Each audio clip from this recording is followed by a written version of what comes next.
The transformation of the Honda Africa Twin Adventure Sports is like the journey of a little caterpillar. It started small, went into its little cocoon, and now it's a butterfly and flies off into the world. But what's so special about this new form of the adventure sports? All the details and information in this video, so stay tuned.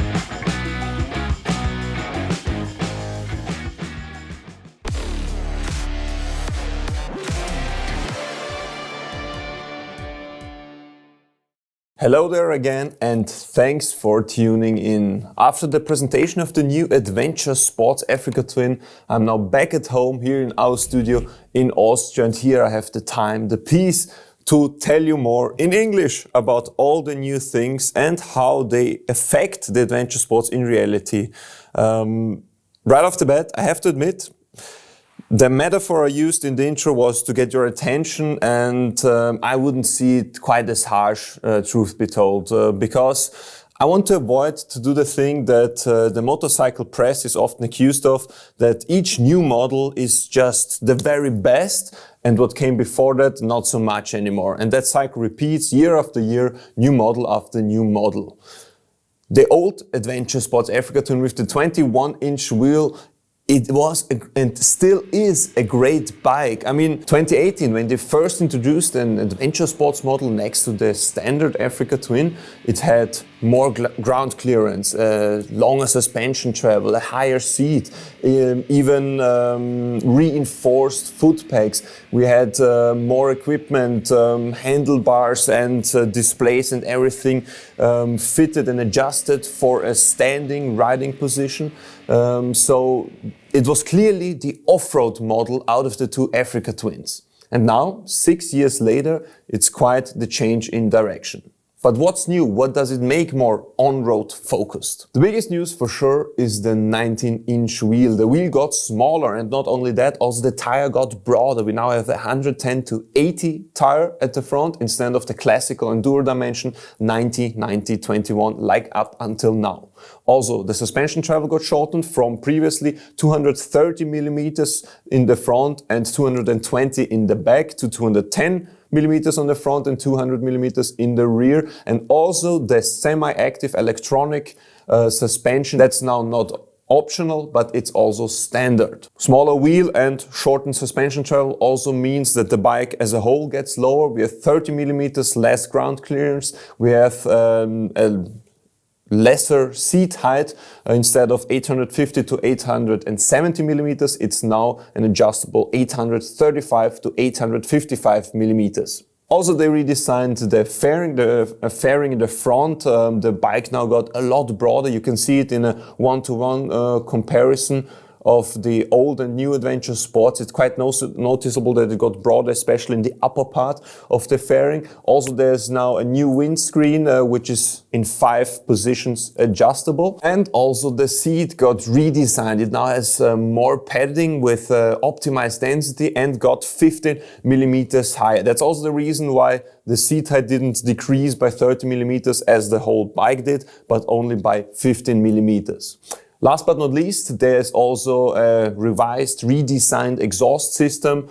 You cannot really see it from the outside, only if you compare the two holes of the exhaust system. Previously, the upper one was bigger. Now they are just as big, but it's supposed to bring a more bass, more deep sounds into the engine note, engine sound. Maybe the biggest news, apart from the front wheel for sure, is also the engine update. They redesigned the rod, the piston, which results in higher compression, previously 10.1 2-1 and now 10.5-1. They also redesigned the air inlets and outlets, the exhaust system as mentioned, and the ECU. So altogether they focused on the low and mid ranges and managed to increase the torque in that area. The max power, so the horsepower, did not increase. We still have 102 horsepower at 7,500 RPM, but the max torque increased from 105 Newton meters to 112 Newton meters of torque, and the max torque is now 750 revs earlier available at 5,500 RPM. That is, interestingly, the same amount or the same size of power increase or torque increase as there was when they switched from the CRF 1000 Africa Twin to the CRF 1100 Africa Twin. Just an interesting side note. Everybody can read the spec sheet. The interesting question is, how does it feel in reality? Where's the difference? A 7% torque increase, that's really hard to feel if you only have one day in the saddle and not really the possibility to do a one-to-one comparison. Old Africa Twin next to the new one. But what I can say after one day and about 180 kilometers in the Portuguese Algarve region, that the engine is still, I love it personally because it has such a nice and smooth power delivery and still those almost V2-like characteristics with a lot of torque and power from the low ranges on. So it's very nice to ride through tight corners, apply the gas right at the right moment, which is very easy. It rolls onto the gas, gives you power so smoothly and really you know what to expect. You just know it's a very linear power delivery. And still, for me, although the bike weighs almost 250 kilograms, for me the 102 horsepower are enough. Now with the extra torque, you can just pull out of the corner quite fast it is still a touring motorcycle. You can really feel the extra torque. I don't know, maybe it's also like a placebo effect because I know that now it's stronger, so I then say to myself, oh, I can feel the additional torque. I don't know about that. What you can feel quite clearly actually is the changes to the front wheel. Here in our lunch break, I had the possibility to snatch one of the Africa Twin Adventure Sports models that our guides drove, which were model year 2020, but it's mechanically the same still as the 23-year model, so the direct ancestor of the new Adventure Sports.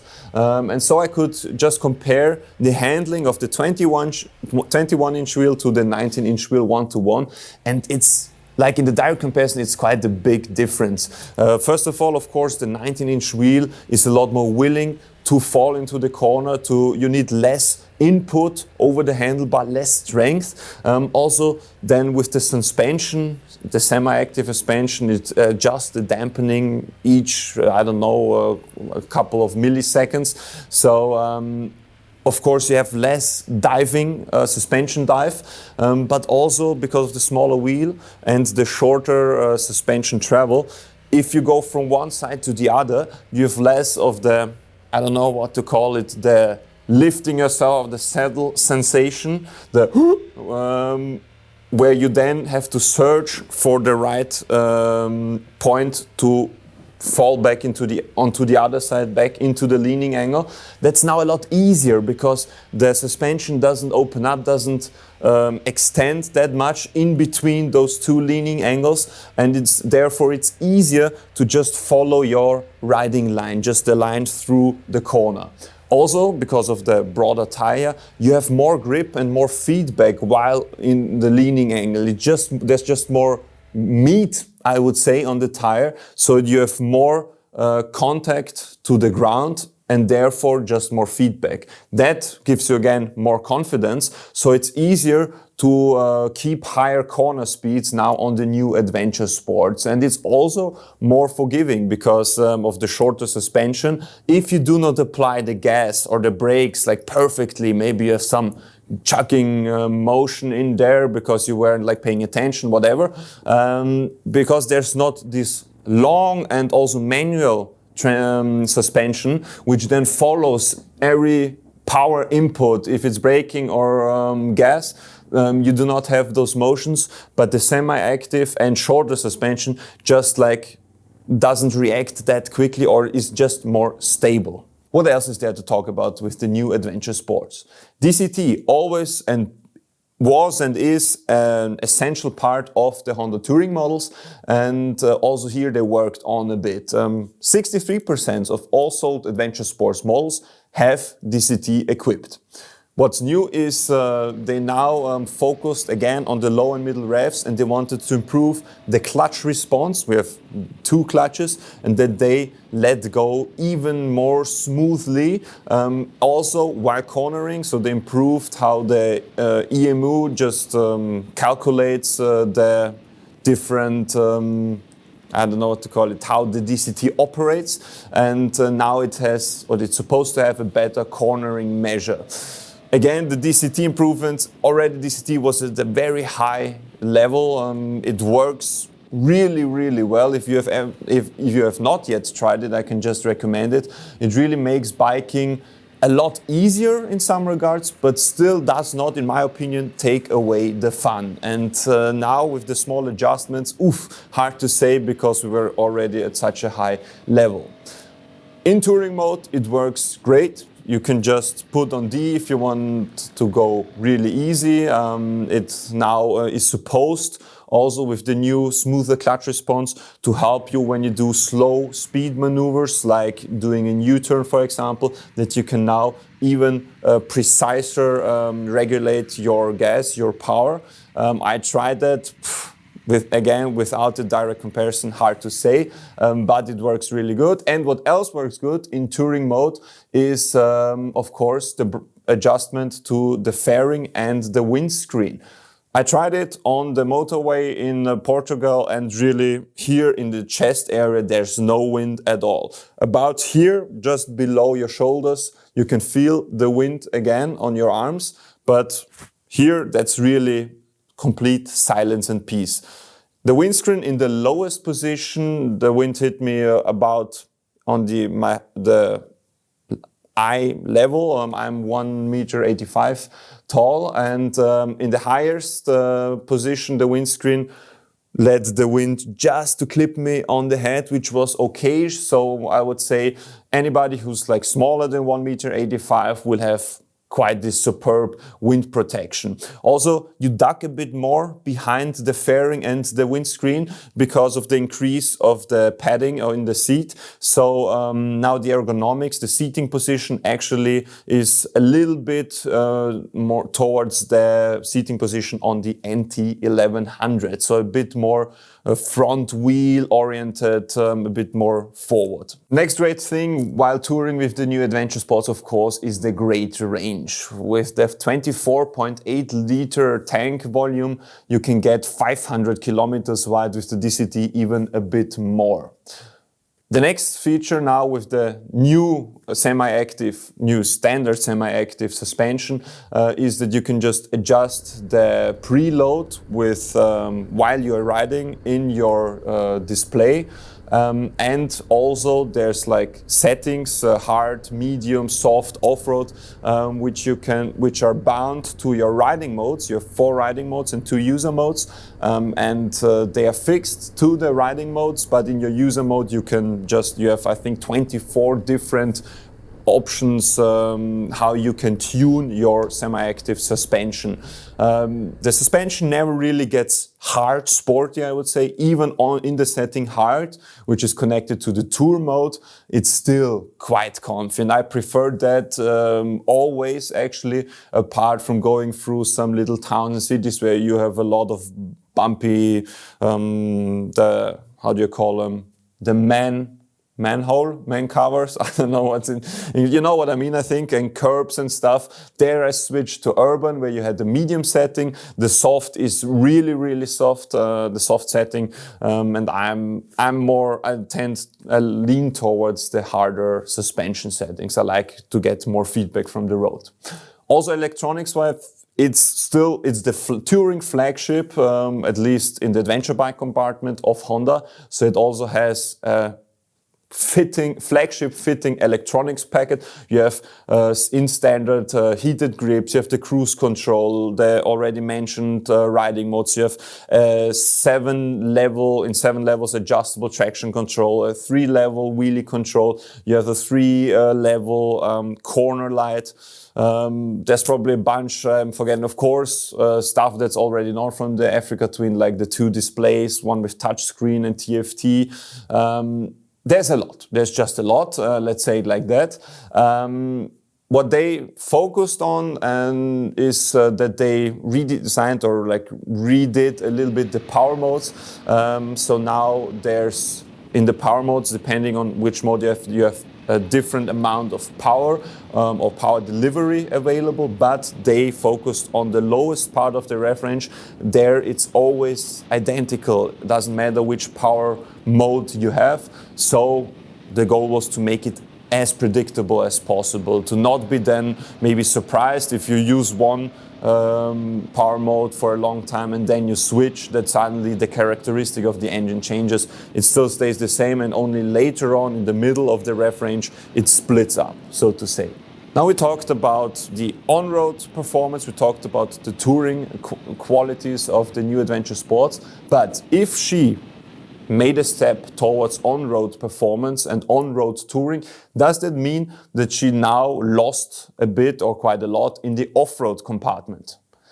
Well, yes and no. If you look, for example, at the tires in the different pictures, you can see that not only did Honda think of the on-road performance and put on the Bridgestone Battlex A41 road tire. No, there's also a homologation for the Michelin Anarchy Wild, the proper off-road tire. So they thought of off-roading, and the slogan behind the new Adventure Sports is cross a continent. So they are still thinking of adventuring. But of course, if you go to the extremer parts of off-roading, then yes, the smaller wheel will not roll over obstacles as nicely as the 21-inch wheel. Of course, also the shorter suspension travel will mean that it loses some agility going over rocks and stones and bumps, I don't know. And also, if you go, for example, to Africa and want to go into the deep sand, or maybe if you're watching from America, you have quite a lot of sand there too, then yeah, the 19-inch wheel will not swim as lightly on the sand than the 21-inch wheel. Also the white tank, if you go somewhere uphill, you want to go with your weight, with your body to the front. Now it's even broader, so you could get some space problems. But some changes even benefit off-road riding, because I think one of the major reasons why bikes fall over, at least while going off-roading, is you struggle somewhere, you get too slow, you reach down with your legs, but it doesn't, on the high adventure bike, you just don't reach the ground in time, and boom, the bike falls over. Now, because of the bike is lower, also the center of gravity is 25 millimeters lower, that could actually benefit you. With the optional low saddle, you can even push the new Adventure Sports below 800 millimeters of seat height. So that's really low for such a big adventure bike, and could help more than you lose with the smaller tire.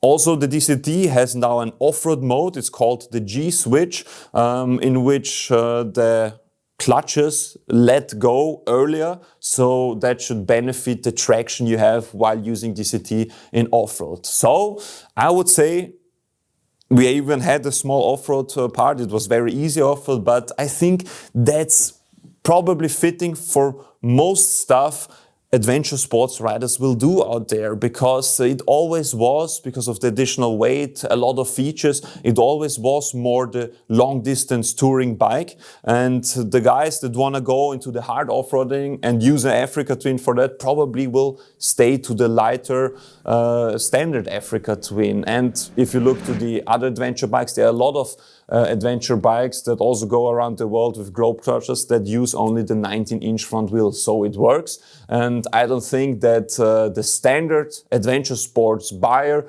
lost a lot with the smaller front wheel and the shorter suspension travel. If you want to push the adventure sports in a direction, then of course there's loads of accessories.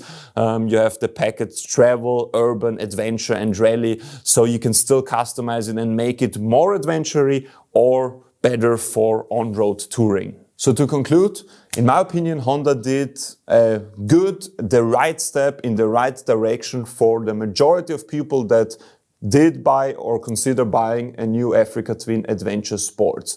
It just gives you more peace of mind, more availability and more fun maybe in the twisties on road. And if you're going off-roading, then probably for that terrain, that level of off-road you want to tackle with such a big bike. It even got 5 kilograms bigger, I forgot to mention. So now it's at 248 kilograms in the manual transmission version of the Adventure Sports and 253 kilograms in the DCT version. So it's a big bike, and I think for the amount of off-roading most people tackle with such a bike, it is still, it just ticks all the boxes. How much will it cost? Here in Europe, it costs 700 euros more than the previous, the 23-year Adventure Sports. So we are now in Austria at 21,090 euros and for the manual transmission and 22,390 euros for the DCT version. Have you still some question about the new Adventure Sports? Put them in the comment section. Also, I'm curious if you maybe have an Adventure Sports. Do you think that was a change into the right direction?